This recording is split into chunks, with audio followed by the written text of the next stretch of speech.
প্রথমেই দেখে নেব আজকের 50টি তাজা খবর। শুরুতেই শিরোনাম। পুকুরে অন্নপূর্ণার ফর্ম, টাকা না পেয়ে পঞ্চায়েত অফিসে টালা ঝোলালেন মহিলারা। পূর্বসূরিদের অবহেলা, হোটেলে অগ্নিকাণ্ডে তৃণমূলকেই দুষলেন শুভেন্দু অগ্নিমিত্রা। দোষারোপের রাজনীতি দেখছেন ববি হাকিম। খাবারের লোভ দেখিয়ে ছাত্রের গোপনাঙ্গে হাত, আটক প্রধান শিক্ষক। বিক্ষোভ শান্তিপুরের স্কুলে। 1600 অতিরিক্ত শূন্যপদের বিজ্ঞপ্তি প্রত্যাহার, মমতার জামানায় তৈরি উচ্চ প্রাথমিকের নিয়োগ বিজ্ঞপ্তি তুলে নিল শুভেন্দু সরকার। বালি মাফিয়ার সঙ্গে তৃণমূল সাংসদের কথোপকথন, অডিও ক্লিপ নিয়ে ভবানী ভবনের ঋতব্রত, ইঙ্গিত স্পষ্ট। লাগাতার অবহেলা ও গাফিলতির ফল, নিউ মার্কেটের হোটেলে অগ্নিকাণ্ডে তৃণমূলকে তোপ মুখ্যমন্ত্রীর। সেনা বিরোধী মন্তব্য, বারবার সমনেও দেননি হাজিরা। মহুয়ার বিরুদ্ধে গ্রেফতারি পরোয়ানা জারি করল কৃষ্ণনগর আদালত। টাকা পাইয়ে দেওয়ার টোপ, অন্নপূর্ণা যোজনার নামে ভয়ঙ্কর প্রতারণার পর্দাফাঁস, জালে যুবক। কোনো গাড়ির রেজিস্ট্রেশন ছাড়া চলবে না, রাজ্য সরকারের 100 দিন পূর্তিতে বার্তা অর্জুন সিংয়ের। খেলার মাঠেও অভিষেক বন্দ্যোপাধ্যায় চরম বিপাকে, আইএসএলে থাকতে পারল না ডায়মন্ড হারবার এফসি। কেন হলো এরকম? বাইপাস ধাবা থেকে রাজারহাট পর্যন্ত নতুন প্ল্যান, একটা রিং রোড এবং 4টে স্মার্ট সিটি। নিউটাউনের অনুষ্ঠানের রাজ্যের পরিকল্পনা জানালেন অগ্নিমিত্রা পাল। 26,000 চাকরি বাতিল মামলায় বড় আপডেট, যোগ্যদের চাকরি বাঁচাতে সুপ্রিম কোর্টে এসএসসি 31 আগস্টের পরেও মেয়াদ বাড়ানোর আবেদন। 250 থেকে 300 টাকাতেও রুম চায় বাংলাদেশিরা। সস্তায় ব্যবসা করতে গিয়েই বিপত্তি, প্লাইউড দিয়ে আলাদা করা যেন পায়রার ক্ষোভ। ফ্রিজ স্কুল স্ট্রিটে সার যত গৃহ। খড়গপুর নিয়ে রেলের নতুন প্ল্যানিং, 4 রেল লাইন, 3,352 কোটি টাকার প্রকল্প। বড় ঘোষণা রেলমন্ত্রীর। প্রয়োজনে সাসপেন্ড, ডিজি ফায়ারের থেকে কাদের নাম চাইলেন মুখ্য সচিব। কলকাতা হোটেলে অগ্নিকাণ্ডের পরেই কড়া প্রশাসন। 8,450 কোটিরও বেশি টাকা অব্যবহৃত, পিএম কেয়ার্স ফান্ড নিয়ে বড় মন্তব্য ককরোচ জনতা পার্টির। বাচ্চা নিয়ে রাস্তা পার করার অছিলায় সাহায্য চেয়ে সোনার গয়না চুরি, আসানসোলে গ্রেফতার এক মহিলা। বন্যা দুর্গত পরিবারগুলির কাছে গিয়ে দ্রুত পরিষেবা পৌঁছে দিন, মন্ত্রিসভার বৈঠকে নির্দেশ দিলেন মুখ্যমন্ত্রী শুভেন্দু অধিকারী। প্রাতিষ্ঠানিক দুর্নীতি, নারী নির্যাতন রুখতে আরও কড়া সরকার, তৈরি হবে 145টি নতুন পদ। মন্ত্রিসভার বৈঠকের পরেই বড় ঘোষণা রাজ্যের। নিউ মার্কেটে সপরিবারে মৃত্যু বাংলাদেশের সাংবাদিকের, শিশুপুত্র ও শ্বশুরের চিকিৎসা করাতে এসে আগুনের গ্রাসে। শুনানি শেষ করেও সুজিতের জামিন মামলা ছেড়ে দিলেন বিচারপতি। ফাইল নিতে চেম্বারে যান প্রাক্তন মন্ত্রীর আইনজীবী। পঞ্চায়েত সমিতিতে গেরুয়া ঝড়, মুর্শিদাবাদে বড় রাজনৈতিক পালাবদল, তৃণমূলের হাতছাড়া সুতি এক পঞ্চায়েত সমিতি। অন্নপূর্ণার টাকা যারা পেয়েছেন তাদের নিয়ে এলাকায় প্রচার, মন্ত্রিসভার বৈঠকে আর কি নির্দেশ মুখ্যমন্ত্রীর। নিউ মার্কেটের হোটেলে ভয়াবহ আগুন, প্রাণ হারালেন বাংলাদেশি নাগরিকরাও, হেল্পলাইন চালু উপ হাইকমিশনের। নিউ মার্কেটের হোটেলে অগ্নিকাণ্ডের শোক প্রকাশ প্রধানমন্ত্রী, দ্রুত আহতদের সুস্থতা কামনা। কলকাতায় অগ্নিকাণ্ডে মৃত 8 বাংলাদেশি, দেশে দ্রুত দেহ ফেরানোর প্রতিশ্রুতি তারেকের মন্ত্রীর। আমার যৌবন বেডরুম নিয়ে স্বপ্ন দেখা বন্ধ করুন, রামদেবকে চরম তোপ কঙ্গনার। রাম মন্দিরে প্রসাদের নামে সাধারণ মিষ্টি বিক্রি, আমাজনকে 1 লক্ষ টাকা জরিমানা কেন্দ্রের। অনির্দিষ্টকালের জন্য বন্ধ নিউ মার্কেটের অভিশপ্ত হোটেল, পুর কমিশনারের নজরে শহরের 16টি বড়। ডায়মন্ড হারবারে গঙ্গাপাড়ের সৌন্দর্যায়নে কোটি কোটি টাকা নয় ছয়, অভিষেকের বিরুদ্ধে নয়া অভিযোগ ববির। স্বাধীনতা দিবসে দুর্গাপুরের কলেজে মাছ চোর গানে উদ্দাম নাচ, ভিডিও প্রকাশ্যে আসতেই তোলপাড় দুর্গাপুর। প্রিয় দর্শক, আপনি কোন জেলা থেকে আমাদের খবর দেখছেন তা কমেন্ট করে জানাবেন। ইউটিউব থেকে দেখলে চ্যানেলটি সাবস্ক্রাইব করুন, আর ফেসবুক থেকে দেখলে পেজটি ফলো করুন। আসছি বিস্তারিত খবরে। ভেরিফিকেশনের পর গত 17 আগস্ট থেকে অন্নপূর্ণা যোজনার উপভোক্তাদের অ্যাকাউন্টে ঢুকতে শুরু করেছে টাকা, কিন্তু বুধবার পর্যন্ত টাকা ঢোকেনি দক্ষিণ 24 পরগনার মগরাহাটের ধামুয়া পঞ্চায়েতের মহিলাদের অ্যাকাউন্টে। এর প্রতিবাদে এদিন মগরাহাট 2 নম্বর ব্লকের ধামুয়া দক্ষিণ পঞ্চায়েতে তালা লাগিয়ে দেন মহিলারা। রাত পর্যন্ত পঞ্চায়েত দপ্তরে আটকে রাখা হয় কর্মীদের। বিক্ষোভকারীরা জানান, অফলাইনে অন্নপূর্ণা যোজনার ফর্ম যথাযথভাবে পূরণ করেছিলেন তারা, কিন্তু তা সত্ত্বেও এখনও প্রকল্পের সুবিধা থেকে বঞ্চিত তারা। অভিযোগ, ফর্ম পূরণ করে পঞ্চায়েতে জমা দিয়েছিলেন মহিলারা, কিন্তু সেই ফর্মের তথ্য অনলাইনে আপলোড না করে পুকুরে ফেলে দেওয়া হয়। ফলে যোগ্য হওয়া সত্ত্বেও এলাকার মহিলাদের ব্যাংক অ্যাকাউন্টে প্রকল্পের টাকা ঢোকেনি। প্রশাসন জানিয়েছে, যোগ্যরা প্রত্যেকেই এই প্রকল্পের আওতায় আসবেন, কেউ বাদ যাবেন না। ব্যাংক অ্যাকাউন্টে টাকা না ঢোকায় বিষয়টি খতিয়ে দেখা হবে বলেও আশ্বাস দেন প্রশাসন। মুখ্যমন্ত্রী জানিয়েছেন, গোটা রাজ্যের মহিলাদের অ্যাকাউন্টে ধাপে ধাপে অন্নপূর্ণা যোজনার টাকা পৌঁছাবে, সেজন্য 3-4 দিন সময় লাগতে পারে। কিন্তু ধৈর্য না ধরেই এদিন সোজা পঞ্চায়েত অফিসে এসে বিক্ষোভ দেখান মহিলারা। পঞ্চায়েত কর্মীদের আটকে রেখে তালা ঝুলিয়ে দেওয়া হয় অফিসে।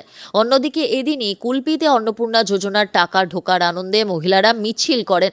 মিছিল থেকে মুখ্যমন্ত্রী শুভেন্দু অধিকারীকে ধন্যবাদ জানানো হয়। উল্লেখ্য, ইতিমধ্যেই খুলে গিয়েছে অন্নপূর্ণা যোজনার পোর্টাল। বুধবার থেকে অনলাইনেই দেখা যাচ্ছে আবেদন ঠিক কোন অবস্থায় রয়েছে। সরকারি ওয়েবসাইট কমেন্ট 3টে দেওয়া রইল, দেখতে পারবেন আপনার আবেদন কোন পর্যায়ে রয়েছে।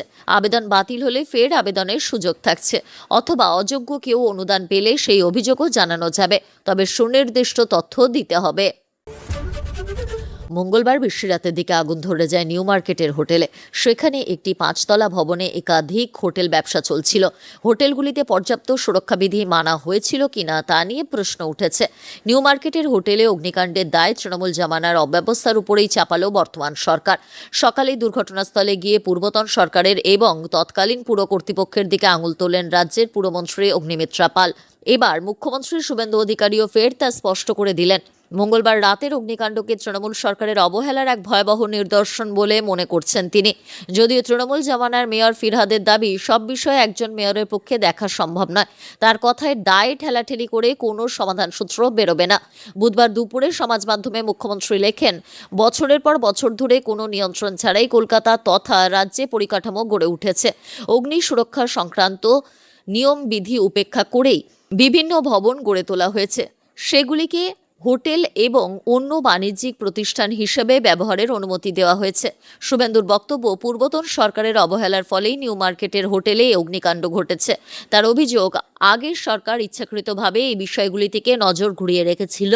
শুভেন্দু সমাজ মাধ্যমে লিখেছেন, তার সরকার বর্তমানে পরিস্থিতি মোকাবিলার চেষ্টা চালাচ্ছে, দুর্ঘটনার কারণ খোঁজার চেষ্টা করছে, তবে বাস্তব পরিস্থিতি থেকে নজর ঘুরিয়ে রাখা যায় না। তৃণমূল জামানায় যে ক্ষত তৈরি হয়েছে তার সরকার এখন তা মেরামতের চেষ্টা চালাচ্ছে বলে লিখেছেন মুখ্যমন্ত্রী। পুরমন্ত্রী অগ্নিমিত্রা সরাসরি নিশানা করেছেন তার পূর্বসূরি ফিরহাদ হাকিমকে। তৃণমূল জামানায় পুরমন্ত্রী তথা প্রাক্তন মেয়র কি করে এভাবে হোটেল চালানোর অনুমতি দিলেন তা নিয়ে প্রশ্ন তোলেন অগ্নিমিত্রা। তিনি বলেন, আমার জায়গায় আগে যিনি ছিলেন উনি কি করেছেন? ট্রেড লাইসেন্স দিল কে? সিএসসি কি করে অনুমতি দিল? একটা এসির পারমিশন নিয়ে 10টা চালানো হয়েছে। শুভেন্দু অগ্নিমিত্রাদের আক্রমণে জবাব দিয়েছেন ফিরহাদও। তার দাবি, ট্রেড লাইসেন্স ছিল না কিনা তা একজন মেয়রের পক্ষে দেখা কখনোই সম্ভব নয়। দায় ঠেলাঠেলি করে কোনো সমস্যার সমাধান হবে না বলেও জানান তিনি। প্রাক্তন পুরমন্ত্রী তথা প্রাক্তন মেয়রের কথায়, অগ্নি সুরক্ষাবিধি সংক্রান্ত কোনো লাইসেন্স ছিল কিনা, অডিট হয়েছিল না হয়নি সেটা দেখার দায়িত্ব দমকল দফতরের, তারা বলতে পারবে। নিজের দিকে ওঠা অভিযোগ প্রসঙ্গে তিনি বলেন, আমি দিল্লির সরকারকে দোষ দেব, বিজেপি আমার বিরুদ্ধে বলবে, এতে সমস্যার সমাধান হবে না। ফিরহাদের দাবি, বর্তমান সরকার যেভাবে তার আমলে পুরো প্রশাসনের দিকে দায় চাপাচ্ছে তা আসলে রাজনীতি। তিনি বলেন, অমৃতে যখন অত মানুষ মারা গেল আমরা কারো উপরও দায় চাপাইনি।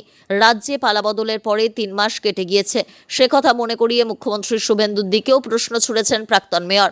তিনি বলেন, উনি এত ঘোরাঘুরি করেন, হোটেলগুলোও ঘুরতে পারতেন, সেটা তো আমি বলিনি। দোষ চাপিয়ে মানুষের জীবন বাঁচানো যাবে না। সমস্যার সমাধানের জন্য একটি আদর্শ কার্যপদ্ধতি তৈরি করা দরকার বলে মনে করেন ফিরহাদ। চিপস, চকলেট, লাড্ডুর লোভ দেখিয়ে ছাত্রীকে দিয়ে গা টেপাচ্ছেন, পাশাপাশি মলম লাগিয়ে দিতে বাধ্য করছেন।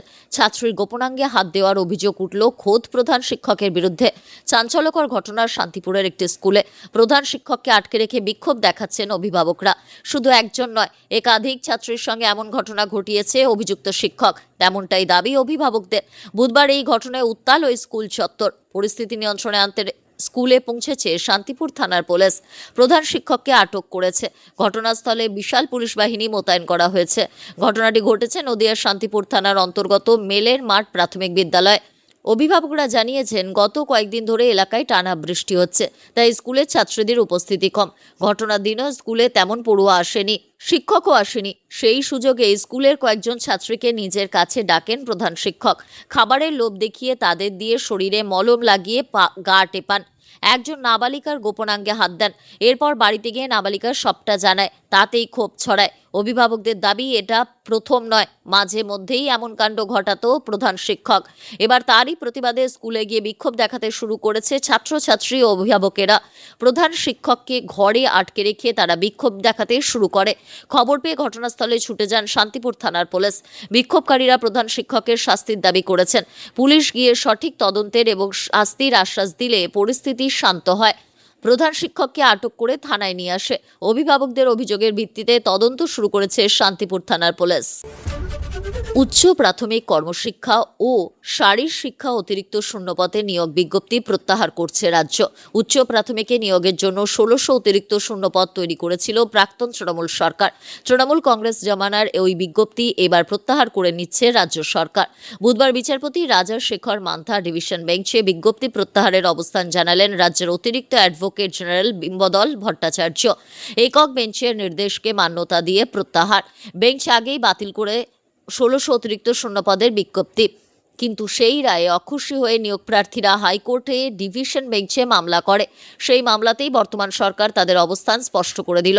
প্রসঙ্গত, উচ্চ প্রাথমিকের শারীর শিক্ষা এবং কর্মশিক্ষা বিষয়ে ওয়েটিং লিস্ট বা অপেক্ষমান তালিকা থেকে নিয়োগ করতে চেয়ে 1600 অতিরিক্ত শূন্যপদ তৈরি করে প্রাক্তন তৃণমূল সরকার। 2022 সালের 19 মে এবং 14 অক্টোবর এই সংক্রান্ত বিজ্ঞপ্তি দেওয়া হয়, কিন্তু হাইকোর্ট খারিজ করে দেয় এই সিদ্ধান্ত। আদালত জানিয়েছিল, নিয়মিত নিয়োগের মতো অতিরিক্ত শূন্যপদ তৈরি করা যায় না, কেবল বিশেষ পরিস্থিতিতেই তা করা যায়। হাইকোর্টের একক বেঞ্চের সিদ্ধান্তকে চ্যালেঞ্জ জানিয়ে মমতা জামানায় রাজ্য ডিভিশন বেঞ্চে মামলা করে। বুধবার বিচারপতি রাজাশেখর মান্থার বেঞ্চে সেই মামলারই শুনানি ছিল। বর্তমান সরকার হাইকোর্টে জানিয়ে দিল, নিয়োগের ক্ষেত্রে আগের সরকারের বিজ্ঞপ্তি অনুযায়ী তারা এগোবে না। ওই দুটি বিজ্ঞপ্তি রাজ্য প্রত্যাহার করে নেওয়া হচ্ছে। সাংসদ কীর্তি আজাদের কীর্তি ফাঁস, গোটাটাই বালির বখরা নিয়ে। অডিও ক্লিপ নিয়ে এবার ভবানী ভবনে বিরোধী দলনেতা ঋতব্রত বন্দ্যোপাধ্যায় বললেন, সত্যতা যাচাইয়ের আমার সুযোগ নেই, যাচাই করার ক্ষমতা ফরেন্সিকের। অভিযোগ করে দিয়ে এসেছি, সিবিআই এবং ইডিকেও পাঠাবো। এদিন সাংবাদিক সম্মেলনের শুরুতেই অডিও ক্লিপটি শোনান ঋতব্রত। তার দাবি, বোঝা যাচ্ছে দুর্গাপুর বেল্টের গলাটার সম্পর্কে অনেকে হয়তো পরিচিত। যেহেতু সত্যতা যাচাই করিনি, কোনো নাম বলবো না। রাজ্যের এক প্রাক্তন মন্ত্রীর নাম আসছে, তিনি কিছু জানেন না, এরকম ব্যাপার বোধহয় আছে। আমরা বারবার যে কথা বলছি, কয়লা, বালি, গরু, সিমেন্ট, ডেলোমাইট, গোটা কথোপকথনটাই বালি নিয়ে। ঋতব্রত বলেন, একজনের গলাটা কিছুটা চিনি। গতকাল এইরকম একটা বর্ধমানের সাংবাদিক সম্মেলন থেকে শোনা গিয়েছে, সিআইডি যদি মনে করেন ডেকে পাঠিয়ে ভয়েস স্যাম্পেল নেবেন, ফরেন্সিকে প্রমাণ হবে গলাটা কার। ইডি সিবিআই যদি মনে করে ফরেন্সিক করবেন। আর লোকসভার স্পিকারকে জানিয়ে রাখা, আমাদের ধারণা কোনো একজন সাংসদ বোধহয় হতে পারেন, স্পিকার চাইলে ফরেন্সিক করিয়ে নেবেন। বিরোধী দলনেতার আরও বক্তব্য, সততার সব প্রতিমূর্তি আর কি, সত্যতা যাচাই করিনি, কিন্তু যেটুকু শুনেছি খুব অ্যালার্মিং। এই রকম গুরুত্বপূর্ণ লোক এই সিন্ডিকেটগুলির সঙ্গে যুক্ত হয়। সরাসরি কথোপকথন হচ্ছে, কিভাবে সিন্ডিকেট চলবে, ভাগ বাটোয়ারা, কাকে অফ করতে হবে, কাকে চাপ দিতে হবে। আমার মনে হলো সবার জানা উচিত। আগে অবশ্যই জানিয়েছে ভবানী ভবন গিয়ে সিআইডিকে, সংবাদ মাধ্যমকে দিয়েছি, যাতে বাংলার মানুষ জানতে পারেন। ডিমের বদলে বন্দুক জানতে পারলে এই কথোপকথনটাও আমার মনে হয় পৌঁছে যাওয়া প্রয়োজন। বড় বড় অগ্নিকাণ্ড, বহু প্রাণহানির পরেও টনক নড়েনি পূর্বতন তৃণমূল সরকারের। সেই সময়ে ঢিলেঢালা অগ্নি নির্বাপন ব্যবস্থার খেসারত দিতে হলো 9 জনকে। বুধবার নিউ মার্কেটের হোটেলে অগ্নিকাণ্ডের ঘটনায় মমতা সরকারকে দুষে এমনই দাবি মুখ্যমন্ত্রী শুভেন্দু অধিকারীর। লেখেন, এই ভয়াবহ দুর্ঘটনা বছরের পর বছরের উদাসীনতার ফল। বহু বছর ধরে রাজ্য সরকার পরিকাঠামোর দিকে কোনো নজর দেননি। একের পর এক হোটেল ব্যবসায় অনুমতি দেওয়া হয়েছে, অথচ ন্যূনতম অগ্নি নির্বাপন ব্যবস্থার দিকে নজর দেওয়া হয়নি। ফায়ার অডিটের ক্ষেত্রে ব্যর্থ হয়েছে। আমরা এখন সেই সমস্ত গলদ দেওয়ার চেষ্টা করছি। মৃতদের পরিবারের প্রতি শোক জ্ঞাপনও করেন তিনি। এই ঘটনার তদন্তে 5 সদস্যের সিট গঠনের নির্দেশ দেন। নিহতের পরিবারের লোকজনের সুবিচার পাবেন বলে আশ্বাসও দেন মুখ্যমন্ত্রী। এর আগে প্রধানমন্ত্রী নরেন্দ্র মোদীও এই ঘটনায় শোক প্রকাশ করেন। এদিকে এই ঘটনা নিয়ে রাজ্যের মুখ্য সচিব মনোজ কুমার আগরওয়াল ডিজি ফায়ারের কাছে রিপোর্ট তলব করেন। অগ্নি নির্বাপন ব্যবস্থা সঠিকভাবে ছিল কিনা, হোটেল সম্পর্কিত অন্যান্য অনুমতিপত্র ছিল কিনা, এই ধরনের একাধিক প্রশ্ন সম্বলিত রিপোর্ট মুখ্য সচিব চেয়েছেন বলেই নবান্ন সূত্রে খবর। মহুয়ার বিরুদ্ধে কৃষ্ণনগরের এক বাসিন্দা আদালতে মামলা করেছিলেন। মামলাকারীর আইনজীবী জানিয়েছেন, পূর্বে একাধিক সমন জারি করা হয়েছিল সাংসদের বিরুদ্ধে। তাকে সশরীরে হাজিরার নির্দেশ দেওয়া হয়েছিল। ভারতীয় সেনা প্রসঙ্গে বিতর্কিত মন্তব্যের মামলায় কৃষ্ণনগরের সাংসদ মহুয়া মৈত্রের বিরুদ্ধে গ্রেফতারি পরোয়ানা জারি করল আদালত। কৃষ্ণনগর আদালতের বিচারক দিব্যেন্দু দাস বুধবার এই পরোয়ানা জারি করেছেন। অভিযোগ, এই মামলায় একাধিকবার সমন পাঠানো হলেও মহুয়া আদালতে হাজির হননি। সেই কারণে শেষ হাজিরার দিনে তার বিরুদ্ধে গ্রেফতারি পরোয়ানা জারি করা হয়েছে। শুধু সেনাবাহিনী নয়, কেন্দ্রীয় স্বরাষ্ট্রমন্ত্রী অমিত শাহের বিরুদ্ধেও বিতর্কিত অপমানজনক মন্তব্যের অভিযোগ রয়েছে মহুয়ার বিরুদ্ধে। এছাড়া মহিলাদের তুলসীমালা, বোরখা ও হিজাব পরানো নিয়ে তার কিছু মন্তব্যে বিতর্ক তৈরি হয়। তার প্রেক্ষিতে কৃষ্ণনগরের এক বাসিন্দা আদালতে মামলা করেছিলেন।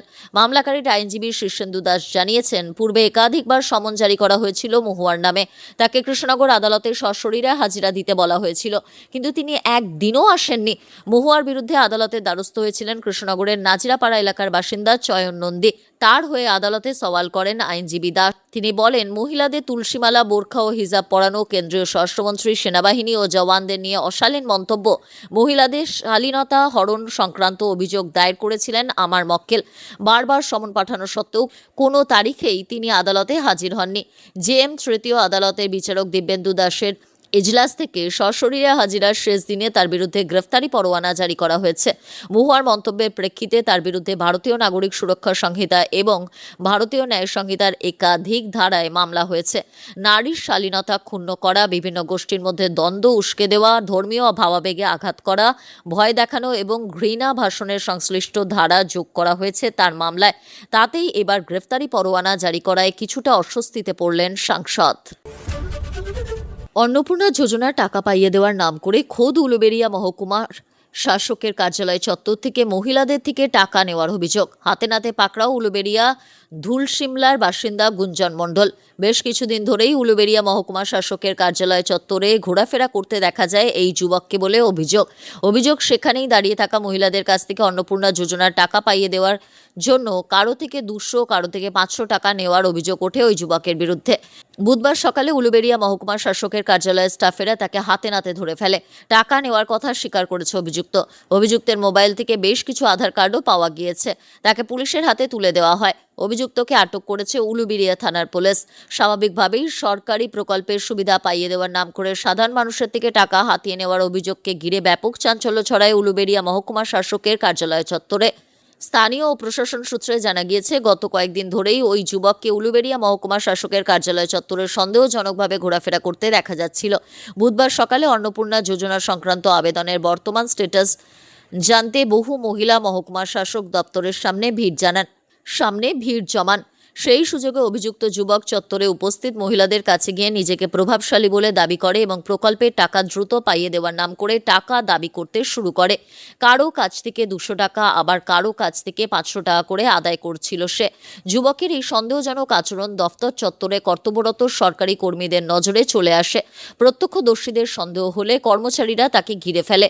তারপর প্রশ্ন করতেই সত্য সামনে আসে। কর্মীদের তৎপরতায় তাকে হাতে নাতে ধরে ফেলা হয়। প্রাথমিক জিজ্ঞাসাবাদে ওই যুবক বেআইনিভাবে মহিলাদের কাছ থেকে টাকা নেওয়ার কথা স্বীকার করেছে বলে প্রশাসন সূত্রে খবর। পরবর্তীতে তল্লাশিতে অভিযুক্তের মোবাইল ফোন থেকে বেশ কিছু আবেদনকারীর আধার কার্ডের ছবি ও নথিও পাওয়া গিয়েছে। বাজেয়াপ্ত করা হয়েছে তার ব্যবহৃত মোবাইল ফোনটি। সম্পূর্ণ ঘটনা তদন্ত শুরু করেছে পুলিশ। সরকারি পরিষেবার জন্য কোনো দালালদের ফাঁদে যাতে কেউ না পড়ে তার জন্য প্রশাসনিক আধিকারিকদের পক্ষ থেকে সাধারণ মানুষকে সতর্ক করা হয়েছে। আজকের গুরুত্বপূর্ণ ঘটনাগুলি এখানেই শেষ। পরবর্তী আপডেটের জন্য সঙ্গে থাকুন এবং সঠিক তথ্য পেতে অপেক্ষা করুন। ধন্যবাদ।